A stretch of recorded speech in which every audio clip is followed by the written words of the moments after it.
Nunca quise ser una maldita estrella de rock. Solo quería ser amado. Así lo dijo Ozzy Osbourne.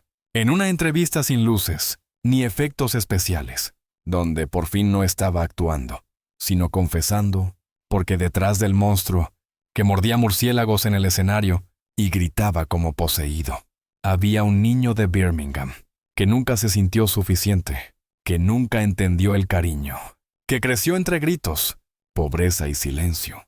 La gente lo adoraba, pero él no sabía cómo amarse. Saltaba al escenario, como si fuera la única forma de existir.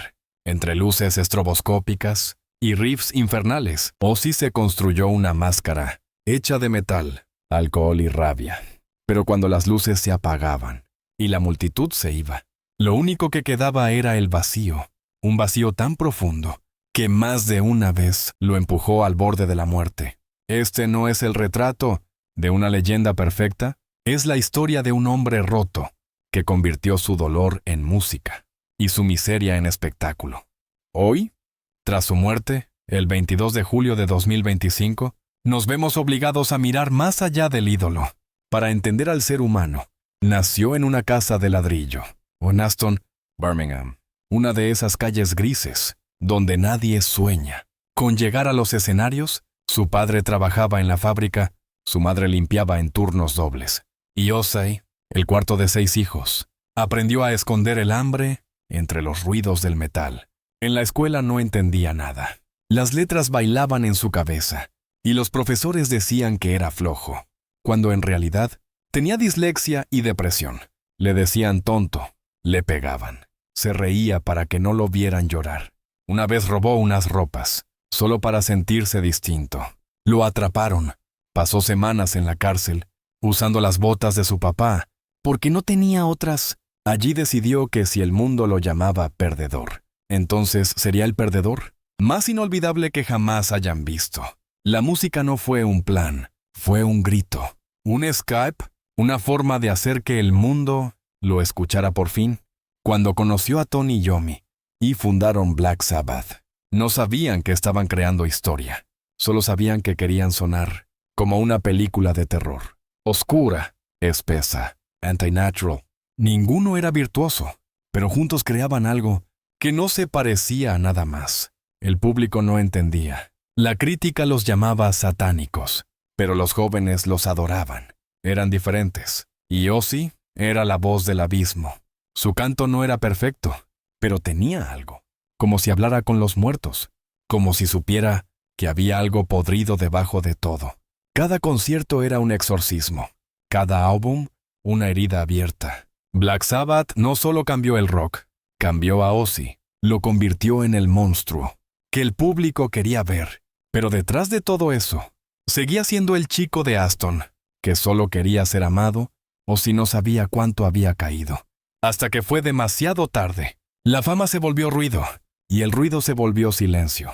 Dentro de su cabeza, tomaba pastillas para dormir, y otras para despertar. Whisky en la mañana, cocaína por la noche, y en medio, una gira interminable, que borraba los días. Llegó a cantar sin recordar en qué país estaba. Se subía al escenario como un fantasma con micrófono. Black Sabbath intentó ayudarlo, pero también estaban rotos, cansados y llenos de miedo. Fue entonces cuando le dijeron que ya no formaba parte de la banda. Lo sacaron sin escándalo, sin abrazos, solo le dieron la espalda. Como si no hubiera sido el alma de todo eso, Ozzy se encerró en una habitación y consumió todo, hasta el borde de la muerte. No hablaba, no se bañaba, solo se destruía, lentamente, sin hacer ruido. Fue la caída más dura, pero también el inicio de algo nuevo. Sharon apareció como una figura imposible, entre la bruma y los restos. No solo lo amaba, lo entendía. Vio en él algo que nadie más vio, una chispa, aún viva. Bajo todo el dolor, ella tomó las riendas. Cuando él no podía sostenerse, reunió músicos, buscó estudios, organizó una banda y le dio un nuevo nombre, Ozzy Osbourne. Solista, el primer álbum, Blizzard of Ozz, fue un golpe directo al corazón del rock.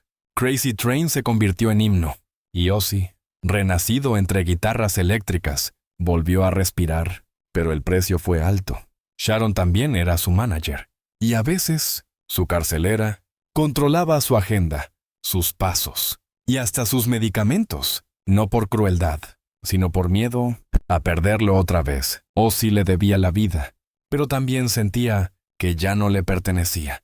Juntos crearon una leyenda, pero debajo de todo, seguía la fragilidad de un hombre que apenas podía con su propio peso. Randy Rhoads no era solo su guitarrista, era su hermano en el alma, un prodigio con dedos de fuego, que entendía a Ozzy sin que Ozzy dijera una palabra. Juntos componían canciones, como si escaparan del mismo infierno. En 1982, durante una gira en Florida, Randy subió a una avioneta para dar un paseo. Ozzy dormía en el bus. Cuando escuchó el impacto, el avión se estrelló y todo se volvió ceniza. Randy murió con solo 25 años. Y algo dentro de Ozzy murió también. No quiso hablar durante días, ni tocar, ni cantar. Se encerró con su dolor, como con una bestia indomable. Desde entonces, cada vez que Ozzy subía a un escenario, lo hacía con un vacío en el pecho, un espacio que ninguna ovación pudo llenar jamás. Años después dijo que habría cambiado toda su fama por una sola hora más con Randy. Fue la pérdida que marcó el principio del agotamiento. En 2002, Ozzy volvió a los ojos del mundo, pero no como cantante, sino como protagonista de un reality show. The Osbournes mostraba su vida cotidiana, con Sharon, sus hijos y sus perros, el rey del metal, convertido en un padre torpe, que no encontraba el control remoto. La audiencia se enamoró de ese Ozzy casero, imperfecto, gracioso y confundido, lejos del demonio del escenario.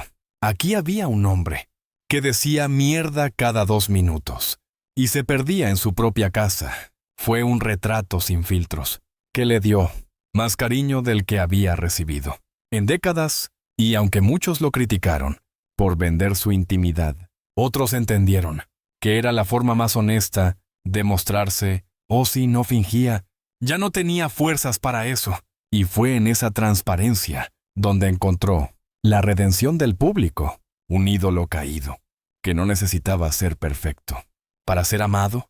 En 2020, Ozzy miró a la cámara, con la voz entrecortada, y confesó lo que llevaba años ocultando.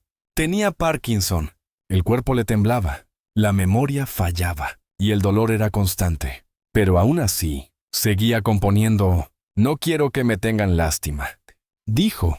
Solo quiero seguir haciendo música, hasta que el cuerpo ya no me lo permita. Y lo hizo.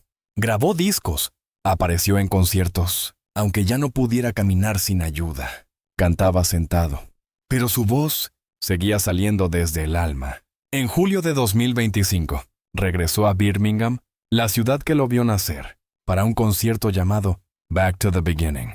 Fue su última presentación, aunque nadie lo sabía aún. Semanas después, Ozzy Osbourne murió, en silencio, en casa, con Sharon a su lado. La noticia sacudió al mundo. No solo había muerto una leyenda, había muerto un sobreviviente. Ozzy no fue un ejemplo de virtud, pero fue verdad.